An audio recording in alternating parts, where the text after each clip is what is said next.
বিসমিল্লাহির রহমানুর রহিম। আসসালামু আলাইকুম বন্ধুরা, সবাই কেমন আছেন? আলহামদুলিল্লাহ, আমি ভালো আছি। তো আজকে আমি যাচ্ছি আরিফকে দেখতে। আরিফের জন্য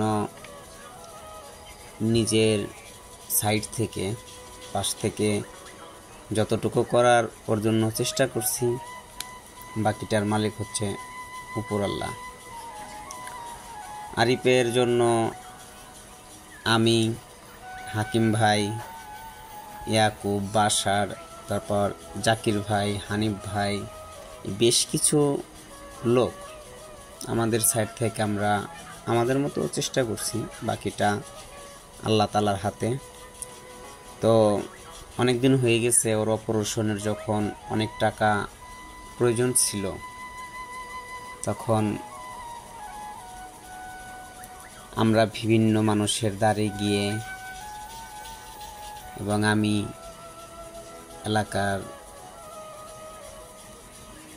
আরও মানুষের সাথে করে নিয়ে বিভিন্ন দোকান থেকে বক্স করে সাহায্য উঠাইছি। জাকির ভাই অনেকের কাছ থেকে সাহায্য অনুদান এনে দিছে, হানিফ ভাই অনেকের কাছ থেকে সাহায্য অনুদান এনে দিছে, হাকিম ভাইও সাহায্য অনুদান, সেম ইয়াকুব, বাশার, যে যার যার মতো আমরা পারছি ওর জন্য চেষ্টা করছি। শুধু একটা কারণে চেষ্টা করছি, ওর মা নাই, বাবা নাই। মা বাবা কেউ নাই, এক কথায় এতিম। কিন্তু একটা প্রশ্ন থেকে যায়, কেউ এই অল্প বয়স, আরিফের মাত্র বয়স 25 বছর, কেউ নাই। হ্যাঁ, ওর একটা মা, সে মাটা হচ্ছে মানে পাগল, মেন্টালিটি প্রবলেম। ও যেখানে থাকে, ও নানা বাড়িতে থাকে। বাপটা ছোট সময় মারা যায়, আমি যতটুকু জানছি আর কি, আমার এলাকা থেকে হাফ কিলো দূরে যতটুকু জানতে পারছি, ওর বাপটা ও ছোট রেখে মারা যায়। ওর মা ছিল, সে পাগল, কখনো এখানে কখনো ওখানে, মানে ভিনদেশি, যাযাবর, যার কোনো ঠিক ঠিকানা নাই। তো এমতো অবস্থায় ওর একটা পেটে প্রবলেম দেখা দেয়। সমস্যাটা আসলেই মানে অনেক মেজর প্রবলেম।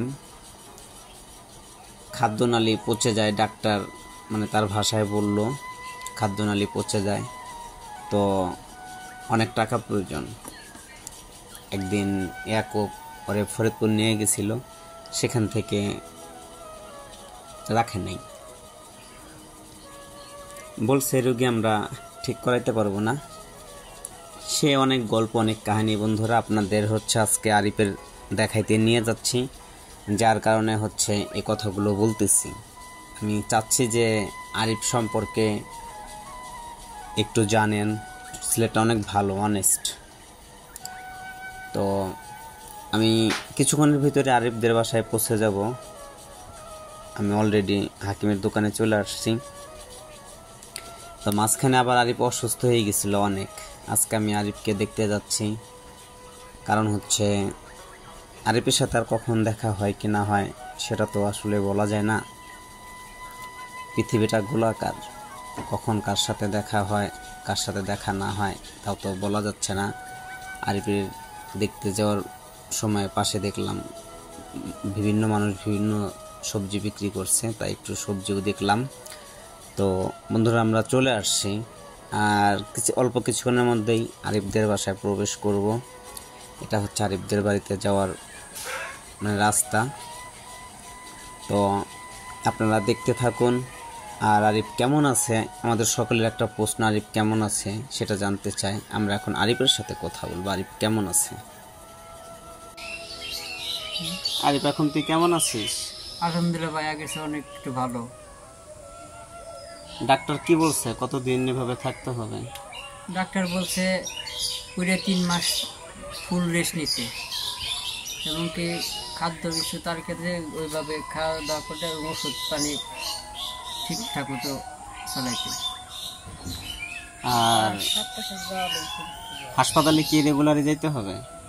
না, হাসপাতালে রেগুলার যাইতে হবে না, কিন্তু পরে যে ডাক্তার দেখাইছি তারকে 15 দিন পর পর যাইতে হবে। আচ্ছা, বুঝতে পারছি। এখন শরীরের অবস্থা আগের থেকে ভালো? হ্যাঁ, কি যেন হয়েছিল? প্যানক্রিয়াসে পাথর হয়েছিল। আচ্ছা, কত টাকা লাগছে অপারেশন কমপ্লিট করতে? এখন পর্যন্ত কমপ্লিট করতে 3 লাখ টাকার মতো গেছে। টাকাটা কিভাবে আসে আর কি? আমার বন্ধু বান্ধব ভাই ব্রাদার যারা আছে তারা কি করছে, এলাকার থেকে সবার কাছ থেকে উঠাইছে এবং কি আধার কার্ড দিয়ে তারা সাহায্য করছে। বাড়ি থেকে যারা বাইরে থাকে তারা সাহায্য করছে, এভাবে আর কি আসছে। এখন আগের থেকে শরীরের অবস্থা ভালো? হ্যাঁ, আগের থেকে আলহামদুলিল্লাহ অনেক ভালো। তাহলে যারা সাহায্য সহযোগিতা করছে এদের জন্য কি কোনো শুভকামনা, ভালো মন্দ? হ্যাঁ, তাদেরকে অনেক অনেক ধন্যবাদ এই সাহায্য করার জন্য, এবং কি তাদের জন্য আমি দোয়া করি তারা ভালো থাকুক, তারা তাদের ফ্যামিলির সাথে তাদের আল্লাহ বাঁচা রাখুক, আমি এই কামনা করি। কাজ কাম শুরু করতে আর কতদিন লাগবে?